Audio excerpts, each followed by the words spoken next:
Hello, everyone. I'm Doug Savage. Welcome to this episode of Lost Treasure. Today, we'll take a look at Byron Preiss' book, The Secret, A Treasure Hunt. Published in 1982, the book contains clues to where thousands of dollars in lost treasure have been hidden in 12 places across the United States. Hunters all over the world are in search of these buried treasures, with only 3 having been found to this day. Investigative journalist James Renner has been in search for these hidden treasures and was able to offer some insight into the origin and lore of The Secret.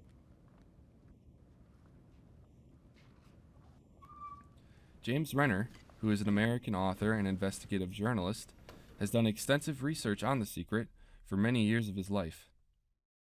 The book, The Secret, A Treasure Hunt, is simply a treasure hunt.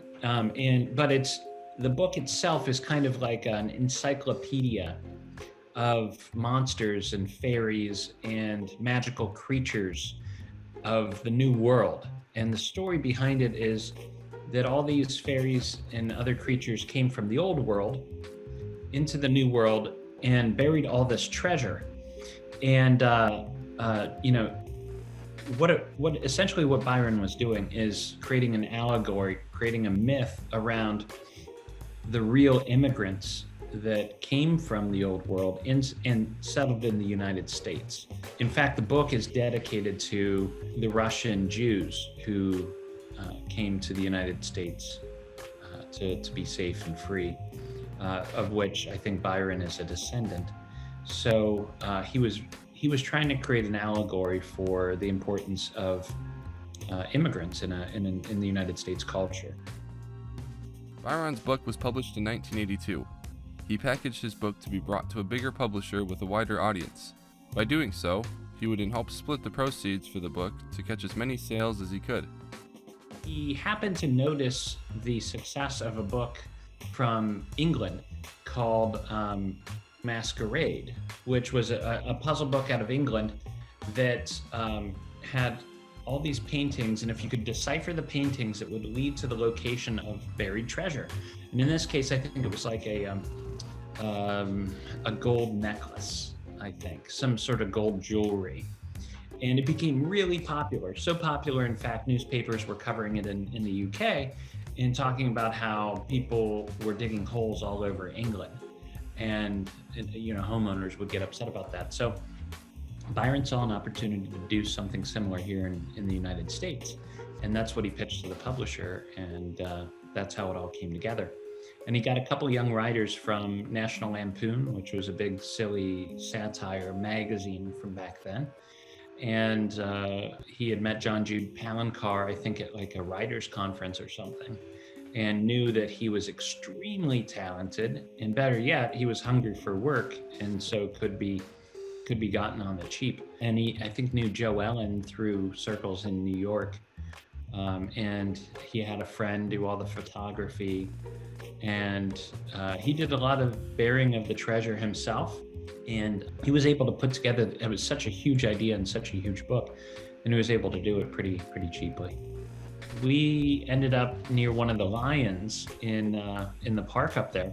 And I guess afterwards, this is the rumor, unconfirmed, but it's coming from John Jude Palancar's son, who told me that they were watching it at home and John got very excited and thought we were going to dig it up. But then we were rained out, a storm came by. So I think we were right on it or very close to it. With the search on for these treasures remaining, we have the creator of Cask, Joellen Trilling, who worked with Byron Preiss and other creators of the book. We also have the creator of the 13th Cask, John Michaels, who has worked with the illustrators to create a tribute for the book, which is a 13th riddled treasure that he created in gratitude and appreciation for The Secret.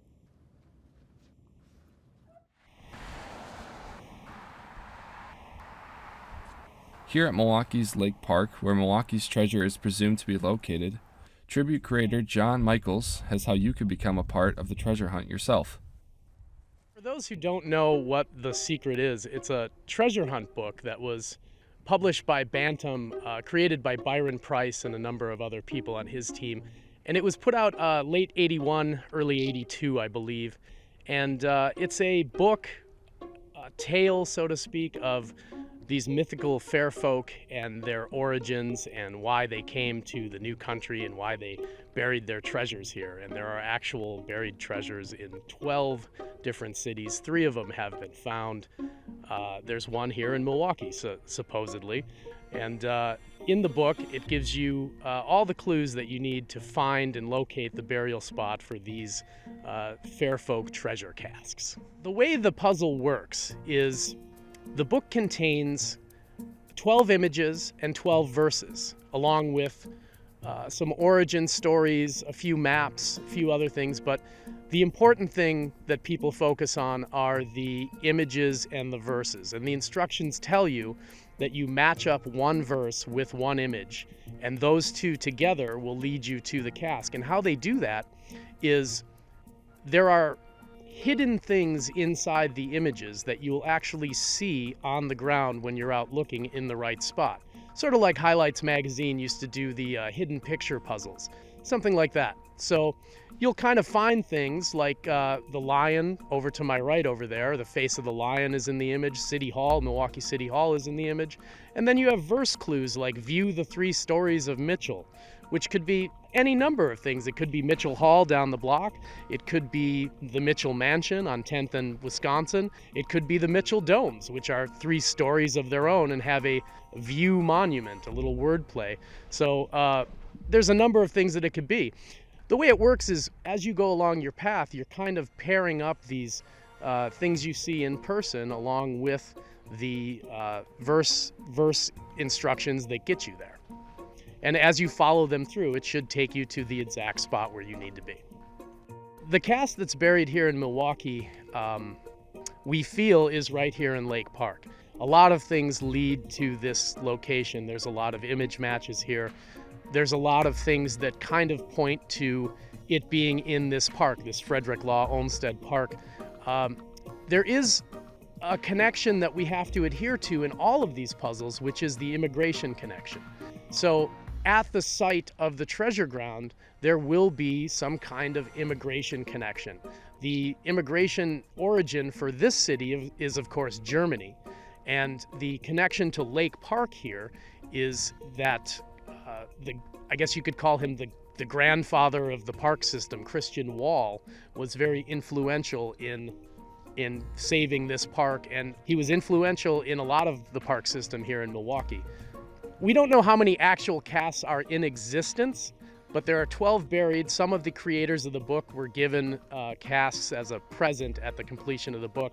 The original cask that was made by Joe Ellen Trilling was used for the mold for the other casks, which were cast in plaster, has been given to me, and I made a treasure hunt out of it, and that would be the 13th cask. So there is a treasure hunt going on right now for you to actually obtain the original cask that all the other 12 were made from, and you can find out information on that at kitpalankar.com. Cask illustrator Jo Ellen Trilling has her step-by-step process of how she created the moldings for the casks used for the treasure hunts. Byron hired me to do a series of illustrations that were three-dimensional cloth-like. Also, another part of the job was to build a cask, and so I knew what the book was about, and I knew that Ben Hazen was going to be photographing it, and other illustrators, John Palankar, John Farrard, Overton Lloyd, and me were going to be illustrating. So I knew what the book was about because I had to create all these little fairy tale creatures, sort of satiric fairy tale creatures, in order to have them photographed as illustrations. I knew what the cask was for because Byron told all of us, that he was making a treasure hunt book and this was going to be buried. I do remember making the cask out of plasticine, which is a clay that doesn't get fired, it doesn't get hard, it stays malleable. And so that's what I gave to Byron. the whole cask with the lid with all the different figures on it. The clay gets slightly harder, so it's not, it won't smush so much. But basically, that's what I gave to Byron. And then he took it to a architectural design place, and they made a mold of it. And then they cast each of the casks out of that mold. I cut off slabs of like maybe 4-inch by 5-inch pieces of clay and form a box, a 5-sided box, and then make a lid also out of slabs of clay and, make sure that it fit. And then either apply figures onto it or carve away some so that the whole cask would be surrounded by a little landscape of figures in the top was. What I did was I gave the cask that I had made out of soft clay to Byron, and he carried it down to, Lafayette Street in New York, to the place that made that into a mold. In order to make it into a mold, the clay gets ripped out, so there was no prototype anymore. That was just the soft clay. So all that is left is the mold. And once the mold is made, then the amount of casks that Byron requested could be poured and, popped out. With the creation of the cask set, next, we have social media administrator George Ward and longtime treasure hunter Steve Norden, who have used the internet as a major influence in their hunt, bringing in people from all over the world, along with their sometimes bizarre theories and speculations that are fairly new to the hunt. They have their own theories as to where the treasure hunt is headed and if the remaining treasures are soon to be found.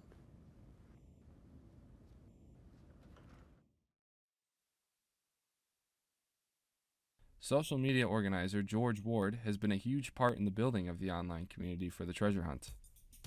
So there wasn't much online activity about the secret until like 2004 or whatever. There was a message board. And then from 2004 to about 2016, when all the Facebook stuff started happening, there wasn't a whole lot of progress. Everything was sort of, it was a little bit of an echo chamber, just a little bit of an echo chamber. And then when Facebook groups started, all different people from all different walks of life started coming in and sharing their experiences and their ideas, and it sort of broadened the way people look at the puzzle. It brought a lot of new and interesting facts. I guess just different, it brought a lot of different ways of looking at the secret, which allowed people to find new and interesting connections to, their city or, wherever. And I met so many people throughout the nation that are involved in this, and there's so many nice people out there, from rich to poor. And I don't care what ethnic group you are, we all get along, and I made a lot of good friends doing this. I was hooked. Like from then on out, it's all I talked about.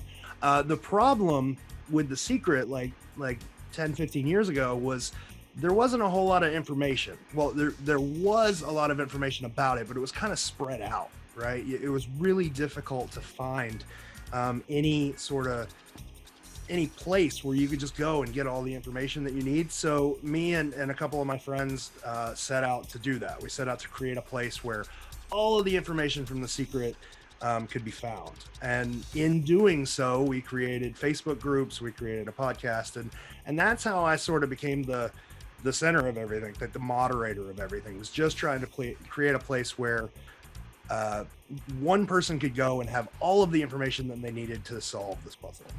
The treasure isn't really finding the box, I guess. I found out the treasure is how many friends I made.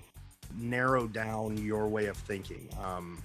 It's instead of, and a lot of people that'll help you with your ideas. So instead of like you go into Google Maps trying to find pictures of weird things or whatever in some city that you've never been in, you've got in the group somebody that lives in that city that'll go and do like a video walkthrough for you or take a bunch of pictures or whatever.